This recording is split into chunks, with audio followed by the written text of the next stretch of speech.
Tea கடை kitchen சொந்தங்களுக்கு வணக்கம். இன்றைக்கி ரொம்ப சிம்பிளாக செய்கிற மாதிரி ஒரு சூப்பரான ஸ்வீட் தான் செய்ய போகிறோம். ஸ்கூல் விட்டு வர்ற குழந்தைங்களுக்கு ரொம்ப ஹெல்த்தியான ஒரு ஸ்வீட் செய்யணும்னு நினச்சாலும், இனிப்பு கம்மியாக செய்யணும் அப்படின்னு நினச்சாலும் நீங்கள் இந்த மாதிரி ட்ரை பண்ணி பாருங்கள், சூப்பராக இருக்கும். இதுக்கு முதலாவதாக அடுப்பில் ஒரு பேனை வச்சுட்டு இதில் மெஷர்மெண்ட் கப்பில் ஒரு கப் அளவுக்கு அவல் எடுத்துருக்குறோம். இது ஒரு 100 கிராமுக்கு உள்ளே தான் இருக்கும். அடுப்பை மிதமாக வச்சுக்கிட்டு இதை கருகாத அளவுக்கு லேசாக ஒரு 2-3 நிமிஷம் நல்லா வறுத்து எடுத்துக்கலாம். இதுக்கு வெள்ளை அவல் தான் சேர்க்கணும்னு இல்லை, உங்கள் வீட்டில் சிவப்பு அவல் ஸ்டாக் இருந்தது அப்படின்னாலும் அதையும் நீங்கள் சேர்த்துக்கலாம். இப்போ இந்தளவுக்கு நல்லா வறுத்துட்டு இதை தனியாக ஒரு பவுலில் தட்டி நல்லா ஆற வச்சுக்குவோம். அடுத்ததாக ஒரு அரை தேங்காய் எடுத்து மிக்சி ஜாரில் போட்டு இந்த மாதிரி நல்லா கொரன்னு அடித்து வச்சுருக்கோம். நீங்கள் துருவ முடிஞ்சால் கூட நைஸாக துருவி எடுத்துக்கலாம். இப்போ இந்த துருவின தேங்காவை எடுத்து இந்த இதே பேனில் போட்டு அந்த தேங்காயில் உள்ள ஈரத்தன்மை போகிற அளவுக்கு நல்லா வறுத்து எடுத்துக்கலாம். நம்ம செய்கிற ஸ்நாக்ஸ்களில் இந்த தேங்காயெல்லாம் அடிக்கடி சேர்த்துக்கிட்டோம்னா உடம்புக்கு ரொம்ப நல்லது. தேங்காய் கொலஸ்ட்ரால் அதிகம் இருக்கும் அப்படிம்பாங்க. ஆனால் இந்த தேங்காயில் இருக்கிறது எல்லாமே நல்ல கொலஸ்ட்ரால் தான். அதனால் தாராளமாக எவ்வளவு நாளும் சேர்க்கலாம்.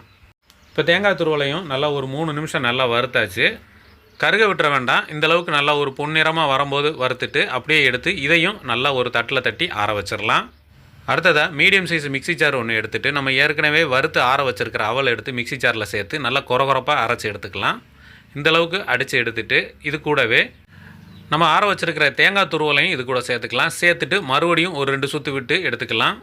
இதை ரொம்ப பைன் பவுடராக அரைச்சிட வேண்டாம், கொஞ்சம் கொரப்பாக இருந்தால் ரொம்ப நல்லாயிருக்கும் சாப்பிடும்போது.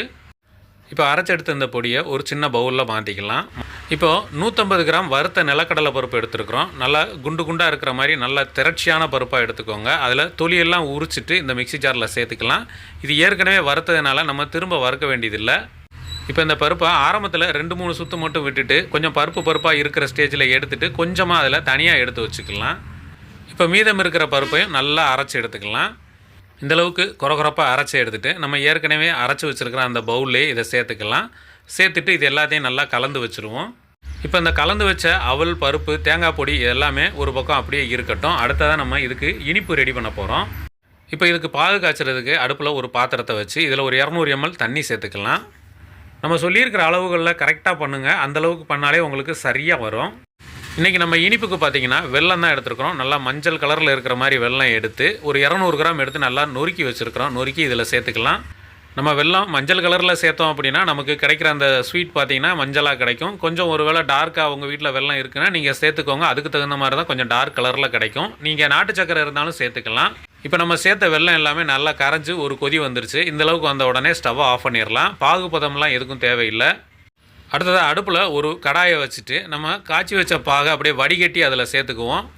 அடுப்பை பற்ற வச்சு மீடியம் ஹீட்டில் வச்சுக்குவோம். இப்போ நம்ம ஏற்கனவே எல்லாத்தையும் அரைச்சி வச்சுருக்க அந்த பொடி எல்லாத்தையும் மொத்தமாக இதில் சேர்த்துக்கலாம். சேர்த்துட்டு அப்படியே மெதுவாக கலந்து விடலாம். நம்ம அந்த பொடியை சேர்த்து கிண்டி விட ஆரம்பித்து ஒரு 3-4 நிமிஷத்துலேயே அது நமக்கு நல்லா கட்டிப்பட்டு வந்துடும். ஏன்னா நம்ம சேர்த்த அந்த பருப்பு பொடி எல்லாமே சேர்ந்து அந்த பாகை உறிஞ்சு டக்குன்னு கட்டியாயிரும். இப்போ இந்த இடத்துல ஒரே ஒரு பிஞ்ச் அளவுக்கு மட்டும் உப்பு சேர்த்துருக்குறோம். நீங்கள் வேணும்னா சேர்த்துக்கோங்க, இல்லைனா இதை தவிர்த்துக்கலாம். இதோடு சேர்த்து ஒரு 1/2 டீஸ்பூன் ஏலக்காய் தூளை சேர்த்துக்குருவோம். ஏலக்காய் தூள் கண்டிப்பாக சேர்த்துக்கோங்க. அப்போ தான் நமக்கு டேஸ்ட் நல்லாயிருக்கும், மணமாகவும் இருக்கும். இப்போ இதை சேர்த்துட்டு நல்லா மறுபடியும் கலந்து விட ஆரம்பிச்சிடலாம். அப்படியே திருப்பி விட்டு கலந்து விடும்போது இது எல்லாமே நமக்கு நல்லா ஒன்று சேர்ந்து வந்துடும். இப்போ பாகில் சேர்த்து நம்ம கிண்டி விட ஆரம்பித்து 5 நிமிஷம் ஆச்சு. இப்போ இந்த இடத்துல நம்ம ஏற்கனவே கொஞ்சம் நொறுங்கலாக எடுத்து வச்சுருக்கிற அந்த கடலைப்பருப்பு தூளை அப்படியே இதில் சேர்த்துக்கலாம். சேர்த்துட்டு அப்படியே நல்லா கலந்து விட்டுறலாம். இந்த கடலைப்பருப்பு முழுசாக இருக்கிறது நம்ம சாப்பிடும்போது பார்த்திங்கன்னா நல்லாயிருக்கும், சூப்பராக இருக்கும். இப்போ நமக்கு கிண்ட ஆரம்பித்து 5 நிமிஷம் ஆச்சு. இந்த இடத்துல ஒரே ஒரு டேபிள் ஸ்பூன் அளவுக்கு மட்டும் நெய் சேர்த்துக்குருவோம். நெய் சேர்த்து நம்ம ரெடி பண்ணும்போது இன்னும் நல்லா மணமாக இருக்கும். நெய்யை சேர்த்துட்டு நல்லா கலந்து விட்டுறலாம். மறுபடியும் ஒரு 1 நிமிஷம் அளவுக்கு மட்டும் கலந்து விட்டாலே போதும். அந்த நெய் எல்லாமே மொத்தத்துலேயும் நல்லா கலக்கிற அளவுக்கு.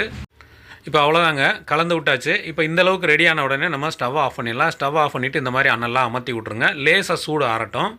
இப்போ கொஞ்சம் நேரத்திலே அந்த வெதுவெதுப்பான சூட்லேயே இதை நம்ம அச்சில் வச்சு எடுக்க போகிறோம். இந்த மாதிரி சின்ன பவுலு இல்லை மூடி அந்த மாதிரி இருந்ததுன்னா ஒரு ஸ்பூனை வச்சு கொஞ்சமாக எடுத்து அதில் வச்சுக்கோங்க. வச்சுட்டு நல்லா அழுத்தி விட்ருங்க.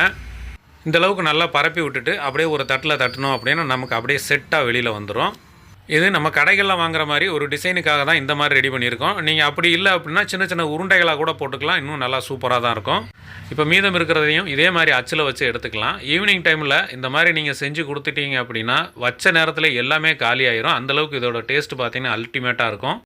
கண்டிப்பாக இன்றைக்கி ஈவினிங் இதே மாதிரி ட்ரை பண்ணி பார்த்துட்டு டேஸ்ட் எப்படி இருக்குன்னு மறக்காமல் கமெண்ட்டில் சொல்லுங்கள். அடுத்த வீடியோவில் சந்திக்கலாம். நன்றி.